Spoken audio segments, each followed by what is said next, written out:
এত জার্নালিস্ট এবং ডুয়েলিস্ট, যিনি বদ্ধ উন্মাদ অবস্থায় একটা ঘরের মধ্যে একটা দেশলাই বাক্সের দিকে তাকিয়ে বসেছিলেন, আর সেই বাক্সে ছিল এক অদ্ভুত পোকা, যার নাম বিজ্ঞানও আবিষ্কার করে উঠতে পারেনি।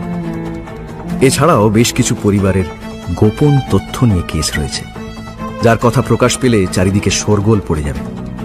আরও কিছু কেস আছে যেগুলোতে আমি উপস্থিত ছিলাম না, কিংবা আমার উপস্থিতি সেরকম তাৎপর্যপূর্ণ ছিল না। তবে এই কেসটা আমি আমার ব্যক্তিগত এক্সপিরিয়েন্স থেকে বলছি।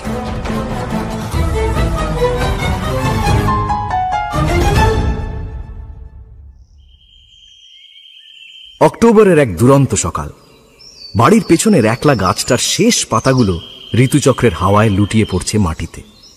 বিছানা ছেড়ে ব্রেকফাস্ট করার জন্য নামতে নামতে ভাবছিলাম, শার্লকের মেজাজ নিশ্চয়ই বিষণ্ণ থাকবে।